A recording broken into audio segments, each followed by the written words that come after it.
Here's a question you'd expect to be asked at church. Where will you go when you die? And you expect that at church, but the truth is if we were to go out the church and talk to people statistically around the world, most people believe that there is some kind of afterlife, and most people believe that those who are good will end up in the good place when they die. We usually call it heaven, and most people hope that they'll get there into that good place. What everyone believes and agrees with is that this place, this life on earth, ain't it. This is not the good place. There's a lot about life that is good. There's a lot about life that we like and enjoy, but there's a lot that is bad. Sickness, pain, death. There's a lot that is evil even. War, corruption, human trafficking. This is not this life we're in. This is not the good place. Which is what made Jesus' message so intriguing and powerful and made people really perk up when he came and talked to them and began to first speak in this world, because Jesus didn't come saying, hey, follow me and I'll lead you out of this into the good place. Jesus came saying he had brought the good place here to us. So go to Matthew chapter 4. Again, if you're following along in our app, you can go there and follow take notes there or open your own Bible or on the screen. Matthew chapter 4. Jesus, for those of you who've been here for the last few months, he's just gone through the wilderness, and now he begins to preach his message, which is this: repent, turn around from the direction you're going in, because you're going the wrong direction. Repent, because the kingdom of heaven is here. It's at hand, he says. And that word he uses for at hand means he's joining together. And so what Jesus is saying is, I am here to join together, to begin joining together heaven, the good place, and this earth. He's begun that work. And then, do you know what Jesus did next? He began healing people. People who were blind began to see. People who couldn't walk suddenly could walk. People whose lives were wrecked by evil spirits were suddenly free and clear, and they were restored to just mental and spiritual health. Jesus proved, he demonstrated that yes, he was actually bringing the life of this kingdom, the good place, to this place where we are. And then the next thing Jesus did is he climbed up on the side of a mountain and he gave a list of 8 ways a person can be in the good place right here and right now, even while we're in this place. We call them the Beatitudes. Some of you may have heard of them before, or the blessings. The first 4 of them are about our relationship with God, where Jesus says, when you have this kind of relationship with God, you are already experiencing the good place, even though you're still in this place. The second 4 are about our relationship with other people. And Jesus is saying the kind of relationships you have demonstrate that you're experiencing the good place, even now, even though you're still living in this place. So that's what Jesus is holding out and offering. I want to read these with you today. And so let's go through them. They're in Matthew chapter 5. Verse 2 says, Jesus, standing on that mountainside, opens his mouth and begins to teach them. And he says, the first 4 are about relationship with God. Blessed are the poor in spirit, for theirs is the kingdom of heaven. Blessed are those who mourn, for they shall be comforted. Blessed are the meek, for they shall inherit the land. Blessed are those who hunger and thirst for righteousness, for they will be satisfied. So those were about relationship with God. These next ones are about relationship with others. He said, blessed are the merciful, for they shall receive mercy. Blessed are the pure in heart, for they shall see God. Blessed are the peacemakers, for they shall be called sons of God. And blessed are those who are persecuted for righteousness' sake, for theirs, again, is the kingdom of heaven. That word blessed, it's kind of lost some of its power in recent years, because you've probably seen people, I've got my new handbag, #blessed, right? Or I got my new golf golf club. Now you know how I golf. In Jesus' language, in his day, the word blessed meant being in a place where you had everything you needed. For example, there was an island off the coast of Greece that they called the Blessed Island, because if you lived on that island, you had everything you need to sustain you for your entire life. You could live there and thrive and never have to leave that island. And that's what it means. And that gives us a clue about what Jesus is talking about. Jesus is talking about being in the place where you have everything you need to live and thrive. Can you just imagine? Can you just imagine being there? Jesus is talking about the ultimate good place. the kingdom of heaven.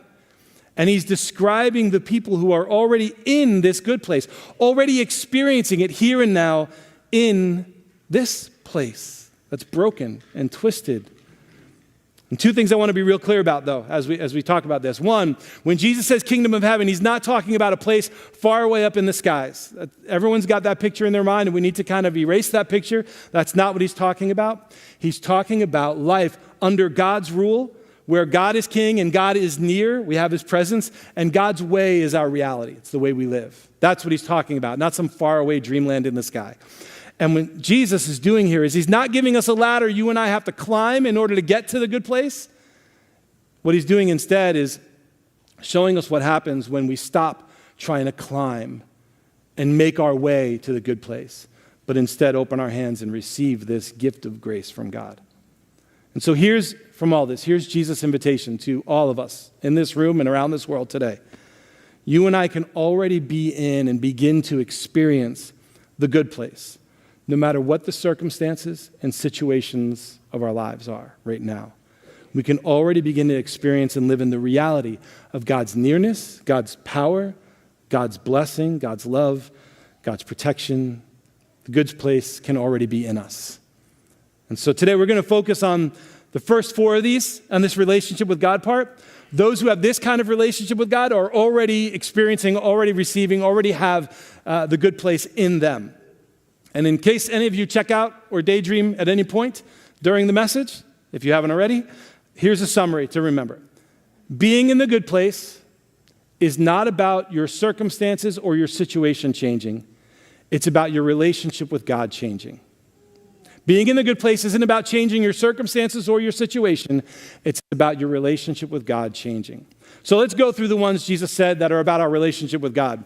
Verse 3, he says, "Blessed are the poor in spirit, for theirs is the kingdom of heaven." Doesn't sound like you'd be blessed if you were poor in spirit. Jesus told a story, a parable that explains this. In Luke chapter 18, Jesus says, 2 men went into the temple to pray.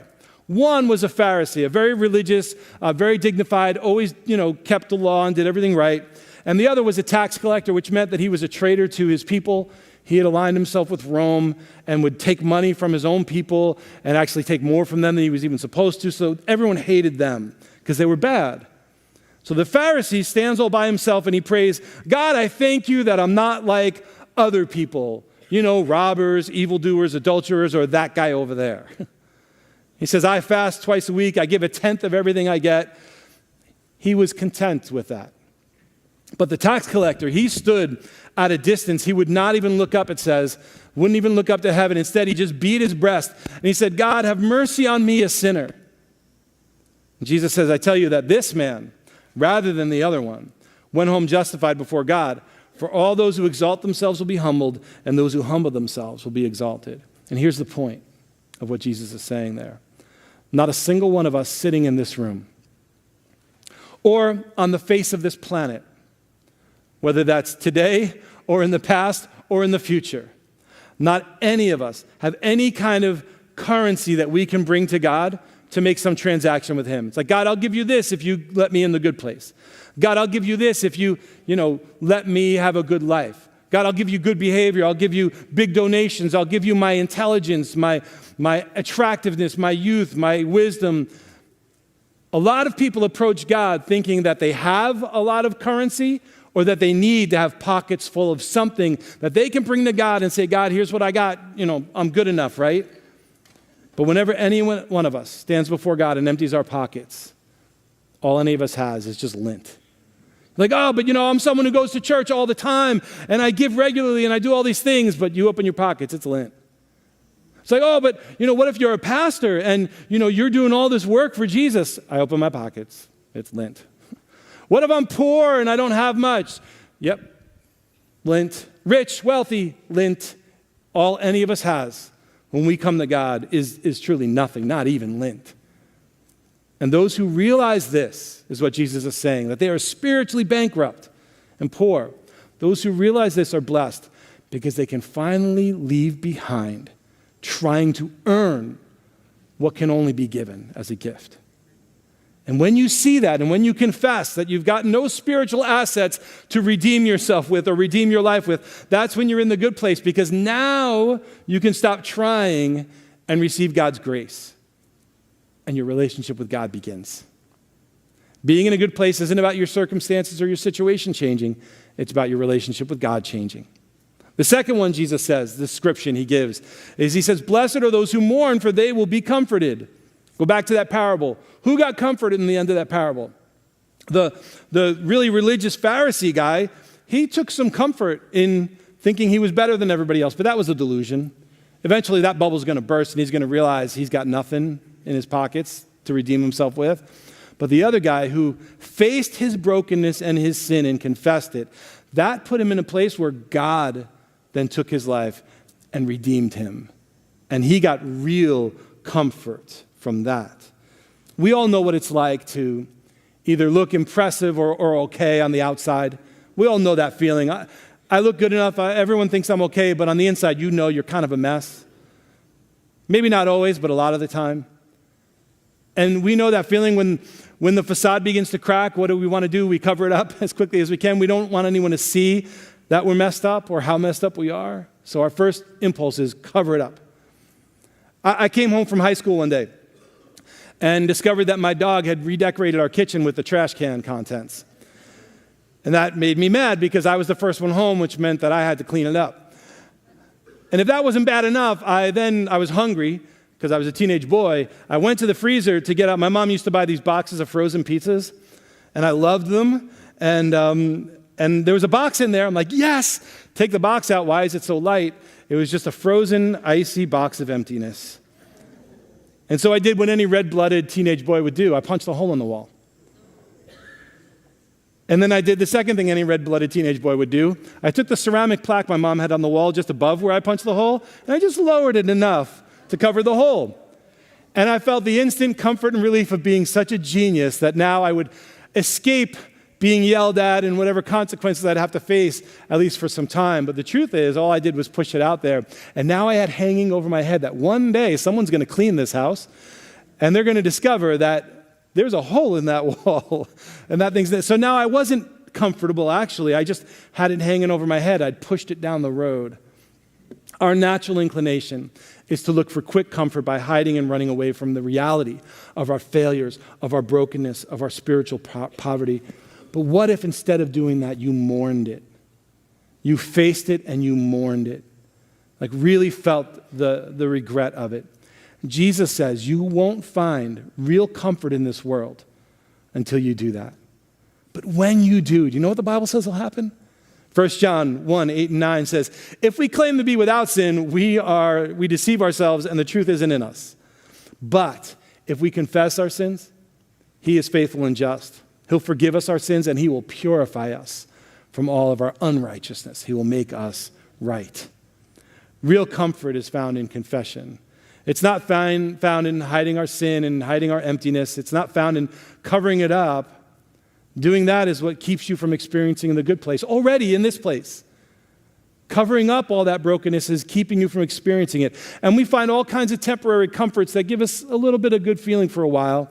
You can find it in sex, you can find it in alcohol, you can find it in entertainment, you can find it in work and all kinds of distractions.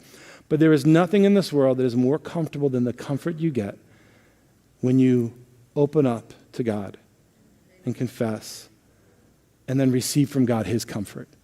That's the good place that we can already experience here in this place. Being in a good place isn't about your circumstances changing. It's about your relationship with God changing. So the third thing Jesus said is, blessed are the meek. They will inherit the earth. A lot of people have struggled to understand this. It sounds like, I should just be meek and quiet. No, let me give you a picture of what this looks like from the Old Testament. A lot of you have probably heard of King David. Well, before King David was King David, the great king of Israel, he was a little boy as a shepherd who a prophet came to and anointed him because God chose him to be the next king. Meanwhile, Saul is the king. And David's got to wait until he's not the king anymore. And what's Saul going to do? What's David going to do? Should he try and arrange for Saul to get out of the way? No, David enters into Saul's service, becomes one of Saul's greatest warriors, becomes the greatest warrior Israel had seen. And he supports and cares for and refuses to do anything that opposes King Saul. And all the same, King Saul decides, I think David's a threat to me, and he tries to kill David. Tries to throw a spear at him while David's playing the guitar for him. And so David, he could have fought back and killed Saul, but instead he ran away. He wasn't going to take what God told him that God would give him by doing something evil. And so he ran away, and a bunch of his friends ran with him. And Saul went on the hunt for him, took the whole army, went out hunting for David. And at some point, Saul's like, I got to go to the bathroom, guys. And so he looks for a private place to go. And he crawls up into this cave so he can have some privacy. Little did he know that he picked the cave where David and his men were hiding. If you kept following back far enough, you'd find they were in that cave hiding. And so all David's guys are like, David, this is it. Look at him. He's vulnerable. He's indisposed. Kill him. God gave him you kill him, and then you're king. And David refused. He had the power. He had Saul right in his hands, but he refused to use his power to do evil in order to get the good thing God promised him. And that is what meekness is. Meekness is refusing to use and rely on my power to get the good things God has promised me by doing evil. It means I put my power and my strength in God's hands. It means I trust in God, not in my power. David even wrote a song about this, explaining meekness in Psalm 37. One of David's songs, these are some of the lyrics. He says, be still. Like settle down. Calm down. Be still before the Lord. Stop running around trying to make everything work out. Stop trying to fix it all with your genius plans and your strength. Stop efforting things into being. No, be still before the Lord and wait patiently for him. Don't fret and worry when people succeed in their ways and when they carry out their wicked schemes. Like, God, why are people doing evil succeeding? Don't fret. Refrain from anger and turn away from wrath. That only leads to evil. Now watch what he says. Those who are evil will be destroyed, but those who hope in the Lord will what? Inherit the land. This is where Jesus was quoting from in his beatitude. A little while, he said, the wicked will be no more. Though you look for them, they won't be found. But the meek will inherit the land and enjoy peace and prosperity. This is what Jesus was quoting from. And I want you to see how meekness is defined. It's defined as hoping and trusting in the Lord. Not being like, okay, everybody gets their way with me. No. It's I put my power in God's hands and I let him channel where it goes and how I use it. And I refuse to use it to do evil in order to get good for me or for anybody else. Because I've put it in God's hands and I trust him to bring justice in this world. I don't have to make it for myself. And what does that get you according to Jesus? What do we get when we're meek? He says we inherit the land, the earth, some people will say. David's song tells us what that is. It's a place of peace where we can prosper. It's the good place. Meekness means that we've got a relationship with God where we trust him and not ourselves to bring us to this place of peace, to this good place. And when you've got this kind of relationship with God, you're already in the good place. You're not straining and struggling to bring about your own justice. No matter what your circumstance or what situation you find yourself in, you know you've already got the good place in you. Even if you're hiding in a cave, even if the doctors say you just got a little while, no matter where you find yourself, you are and already have received the good place. So, okay, quick, before we get to the fourth one, let's summarize. Who is already in the good place? Who's already experiencing heaven, even though we're in this place? Those who recognize that they come to God with nothing. Those who mourn their emptiness instead of covering it up. And those who trust in the Lord instead of their own strength. And then the fourth relationship that shows you're already experiencing this good place. It says, blessed are those who hunger and thirst for righteousness, because they will be satisfied. Imagine being satisfied. Imagine it. What does it taste like? What does it feel like? What does it look like to be satisfied? We always think it takes the right kind of substance. I need to have or ingest the right substance, then I'll be satisfied. Jesus says it's not about the right substance. He says it's about having the right appetite. So Jesus gives examples of what this looks like, and we're going to cover these in depth in a couple weeks, and I want to share you a few of them now, but before I do, I want to remind you before I say these, this hunger for righteousness that we're about to look at, some examples of, this is not how you get your way into the good place. Remember, all we got is lint, nothing. This is a new appetite that starts to grow inside of you when Jesus begins to bring this good place into you. These are some of the appetites that'll happen in you. Number one, you won't be satisfied with merely not killing the people who bother you. You will be satisfied only when you don't even talk badly about them or to them. How many people have you talked badly about today? When this hunger for God's righteousness is in you, you won't settle for not just killing that guy who did that thing in traffic on the way here. You won't be satisfied until you won't even talk badly about them or to them. Another example Jesus will give later. He says, you won't be satisfied merely managing to avoid having actual sex with someone who isn't your spouse. You'll only be satisfied when you refuse to even think about someone who isn't your spouse in a lustful way. You won't be satisfied, third example, with only keeping your word when, you've made a promise or an oath or signed a contract. You'll only be satisfied when you keep your word no matter what. That's what this appetite for righteousness looks like. The fourth one, he says, you won't be satisfied with merely loving the people who love you. You'll want to, and you won't be satisfied until you love everyone, even the people who act like enemies to you. Now, some of those may have tasted bitter to your brain. When you heard it, it hit your brain and it triggered the bitter response, like, oh, that doesn't taste good. And that's because our brains have been shaped and manipulated into thinking that satisfaction is found in getting what we want and getting our way. But the truth is, satisfaction is not a matter of getting what you want. It's a matter of wanting what truly satisfies. Only God can truly satisfy us. And once your hands are empty enough to receive God's grace, God begins changing the hungers of your heart and turning them for things that truly are satisfying, His righteousness. You begin hungering for that stuff that really satisfies, to be like God in your character and your actions, not just when people are looking, but all the time, because it's who you're becoming. And people who are in that place, that kind of relationship with God, they're the ones who find lasting satisfaction, even in this place that is so broken. Because being in the good place isn't about your circumstances changing. It's about your relationship with God changing. So Jesus' message, sum it all up today, was that the good place is already here, already at hand. He came to bring the good place to this world. It's not here completely. We're all looking forward to a day when God's realm and this world are joined together and there is no more sickness, no more pain, no more death, none of that, forever joined together. And that day will be amazing. None of the evil and sin that's breaking this world will continue, whether it's the stuff outside of me or inside of me. But even now, Jesus invites every one of us to experience the good place here in this place. Those who have this relationship with God, where they recognize they're spiritually bankrupt, mourn being that way, submit to their power into God's hands, and have an appetite for being like God, they already begin to experience the good place in their lives. And that's why they have joy and peace and patience. That's why they're able to be kind and good and faithful, gentle, and have self-control, because God's rule and God's reign is already breaking into their heart and changing them.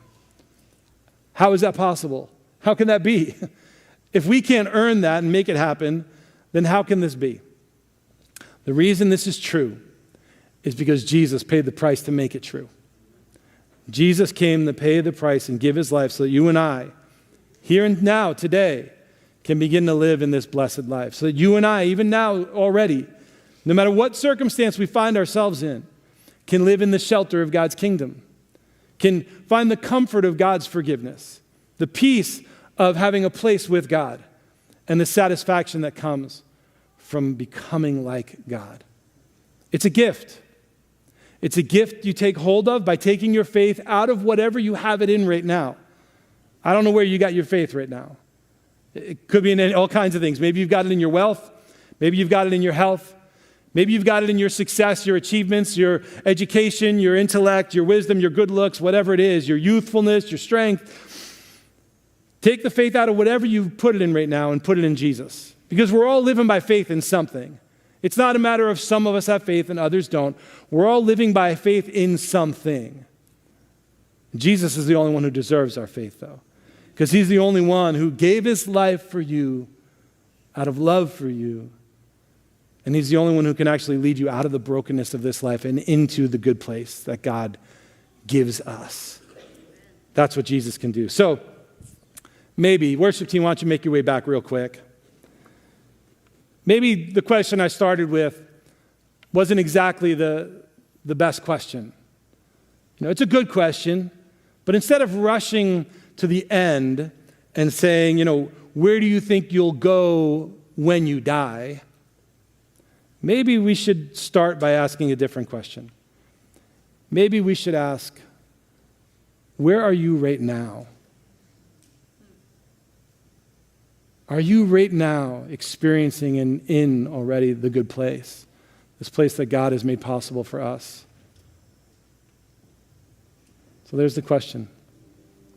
Where are you right now?